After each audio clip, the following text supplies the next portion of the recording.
मेरा नाम है विमल कुमार और आप देख रहे हैं विमल विथ न्यूज। अभी मैं हूँ झारखंड के गोड्डा जिला अंतर्गत पथरगामा प्रखंड के बलसुंधिया गांव में, जो मेरा जन्म स्थली है। और आज मेरे साथ है अंकिता जी, मेरी धर्म पत्नी।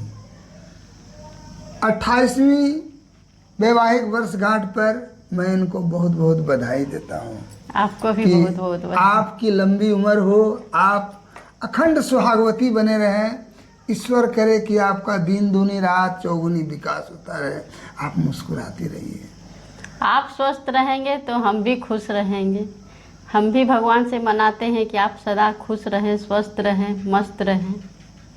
अंकिता जी, ये जो शादी होता है, ये दो दिलों का मिलन है और एक रस्म है, रिवाज है कि, और इससे संसार की उत्पत्ति होती है, सृष्टि की उत्पत्ति होती है। जब आपकी शादी लगी थी मेरे साथ, आप सुने तो आपको कैसा लग रहा था? शादी का बात सुन के सब लड़की हो या लड़का, सबके मन में खुशियाँ होती है, तरह तरह की नई नई बातें आती है कि अब ये रिलेशन, एक और हमारे साथ रिलेशन जुड़ने वाला है वो कैसा होगा, हमारा वैवाहिक जीवन कैसा होगा। शुरू शुरू में तो बहुत सारी बातें दिमाग में घूमती है। और क्या, शादी हुआ, आप अपने पति के साथ, विमल कुमार के साथ बलसुंधिया आए। बलसुंधिया कैसा लगा था? सब बढ़िया था। शुरू शुरू में अच्छा नहीं लगा था, क्योंकि हम लोग तो शहर की लड़की हैं। गांव में एडजस्ट करने में थोड़ा सा प्रॉब्लम हुआ था, ज़्यादा नहीं। शादी के इस 28 साल के अंदर आपको कैसा महसूस हुआ? देखिए, शादी दो दिलों का मेल है, दो परिवारों का मेल है। और कहा जाए तो ये दो परिवार नहीं, दो परिवार मिलके एक हो, ये लड़की पर डिपेंड करता है। और हम लोग यही चाहते थे, हम लोगों के माँ पापा ने यही हम लोगों को संस्कार दिया था कि जब बेटी की शादी हो जाती है तो ससुराल ही उसका सब कुछ होता है। वहाँ दुख हो सुख हो, हर परिस्थिति में एडजस्ट करके चलना चाहिए। और जो लड़की एडजस्ट करके अपने ससुराल में चली, उसका जीवन खुशहाल ही रहता है। और ज़िंदगी में तो बहुत सारे उतार चढ़ाव आते हैं, उनको अपने मन से एडजस्ट करना पड़ता है। कुछ हमको झुकना पड़ता है, कुछ लोगों को समझाना पड़ता है, दोनों को मिल के काम करना पड़ता है। ये बताइए कि जैसे आप बोले कि शादी होने के बाद पति पत्नी को आपस में तालमेल, विश्वास का संबंध है। बिल्कुल, दोनों के बीच में विश्वास का संबंध है। और देखते हैं कि बहुत सारी शादियां हो जाती है, उसको बेमेल शादी कह दीजिए या तालमेल ना होना, तो जिसके कारण से पारिवारिक जीवन में खटास आ जाती है। इस खटास का कारण क्या हो सकता है?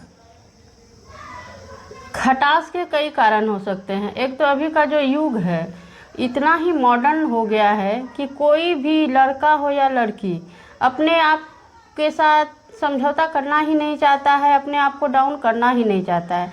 जबकि परिवार को अगर हमको खुशहाल बनाना है, बढ़िया से चलाना है, तो हमको थोड़ा सा झुकना होगा। जो झुका वही जीता। इस झुकने से मतलब ये नहीं है कि हम उसके आगे हार रहे हैं, बल्कि हम उस परिस्थिति से अपना एडजस्टमेंट बैठा रहे हैं कि मेरा परिवार को हम खुश रखें, सबके विचारों को। कोई हमको गलत बोल रहा है, कोई हमारे बारे में कुछ भी बोल रहा है, बोलने दीजिए। अगर हम सही हैं तो जाओ बाबा तुम बोलो, तो वहाँ पर बात ही आगे नहीं बढ़ेगी, तो खटास कहाँ से पैदा होगा। और जो किसी के बात में आके बात को नहीं समझे और उस पर बोलते जाएंगे, तो वहाँ तो स्वाभाविक है खटास उत्पन्न होगा। आप जो एडजस्ट कर रही थी इस सोसाइटी में आकर के, हर काम को कर लेती थी, अपने पति को खुश करना, परिवार वालों को खुश करना, गांव वालों को खुश करना, सास ससुर की सेवा करना, इसके पीछे क्या कारण था? माँ बाप का संस्कार। ये संस्कार देना चाहिए। मोरल एजुकेशन अभी के समय में लुप्त हो रहा है, लेकिन मोरल एजुकेशन के बिना कुछ भी संभव नहीं है। मोरल एजुकेशन बच्चों के लिए बहुत बहुत मस्ट है। जब कोई लड़की शादी करके ससुराल में आती है तो उस समय वो क्या सोचती है? उस रात उसके दिमाग में बहुत सारा बात चलता है, दिमाग में बहुत सारा कौतूहल होता है, नया माहौल रहता है, नए नए लोग रहते हैं, कैसी किसकी विचारधारा है, कैसे लोग हैं, कैसे बोलने का तरीका है। पहले तो उसको 1-2 दिन बहुत माने लगता है कि क्या होगा नहीं होगा, हमसे कहाँ पर गलती होगी, यही सब उसके दिमाग में बहुत सारा कौतूहल चलता है, लेकिन धीरे धीरे फिर ठीक हो जाता है। ठीक हो जाता है। और आप जब शुरू में आए यहाँ पर, तो उस समय आपके दिमाग में क्या कौतूहल हो रहा था? हमको तो कुछ समझ में ही नहीं आ रहा था, ना यहाँ का माहौल, ना यहाँ के लोग, ना यहाँ का घर। छोटा सा आगे में घर था, झुक के चलो, प्लस सब क्या क्या बोल रहे थे समझ में नहीं आ रहा था। लेकिन बाद में धीरे धीरे हाँ, धीरे धीरे तो शुरू में बोले ना 1-2 दिन थोड़ा सा लोगों को समझने में परेशानी होती है, उसके बाद धीरे धीरे जिसको एडजस्ट करना है तो एडजस्ट कर लेते हैं। अच्छा, प्राचीन जमाने में और जब मॉडर्न नहीं था लोग, उस समय उसके साथ एक ठो लोकनिया आता था उधर से। अभी भी आता है। हाँ, उसका क्या कारण है? वो पत्नी लड़की के साथ उसके घर वाले में से भाई या बहन इसलिए आते हैं ताकि उसके साथ रहे। सब तो वहाँ पे उससे अनजान है, लेकिन उसके साथ जो आया है वो तो उसका है, वो उसको समझ रहा है। और अगर कोई दिक्कत होगा तो 2 आदमी साथ में हैं तो कोई परेशानी नहीं होगी, लड़की को भी हिम्मत मिलेगा। अच्छा, शादी में जब लड़की विदा होती है तो उसके घर वाले साबुन, सर्फ, तेल, बहुत सारा चीज पुराने देते हैं। जमाने में तो अपना अपना सोच है कि शुरू में जा रही है, मेरी बेटी को कैसा एडजस्ट करने में लगेगा, तो खुद का रहेगा तो दिक्कत नहीं होगा, और क्या। और आज के दिन जो हमारे फेसबुक फ्रेंड्स ने बधाई दी है, उनको क्या संदेश देना चाहेंगे? उनको तो हम तहे दिल से बहुत बहुत धन्यवाद देते हैं और भगवान से दुआ करते हैं कि उनका वैवाहिक जीवन भी बहुत ही खुशहाल रहे, दोनों एक दूसरे से तालमेल बना के रखे। ज़िंदगी में तो हर परिस्थिति में हर तरह की कठिनाइयाँ आती है, लेकिन समझदारी से काम ले तो जीवन की नैया खुशी खुशी पार होगी। और ऐसे लोग जिसका वैवाहिक जीवन पूरा विच्छेद के कगार पर चला जाता है, उसको क्या संदेश देना चाहेंगे?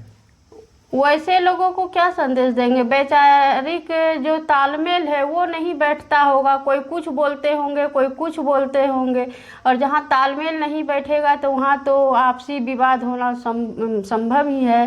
तो उसमें आदमी को थोड़ा सा शांत रहने में ही फायदा है। और ये बोलिए कि इसके लिए सबसे ज़्यादा उत्तरदायी कौन है, पति, पत्नी या उसके परिवार वाले?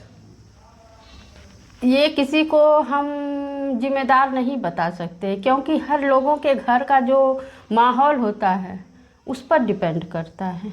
कहीं पति भी दोषी होता है, किसी घर में पत्नी भी दोषी होती है, और किसी घर में घर का माहौल, परिवार, अगर पति पत्नी सही है तो कोई इसको कान में कुछ बोल दिया, कोई उसका शिकायत कर दिया, इस तरह से दोनों में आपसी मतभेद करने का प्रयास भी किया जाता है। अच्छा, मैं पुराने युग की लेवल ले चलता हूँ। आज मेरा शादी का सालगिरह है तो मुस्कुराना स्वाभाविक है। चलिए, बहुत बहुत बधाई, धन्यवाद। आप सभी दर्शकों को मैं अंकिता जी की ओर से बहुत बहुत बधाई देता हूँ। आप लोगों को भी बहुत खुशहाल ज़िंदगी रहे। धन्यवाद। धन्यवाद।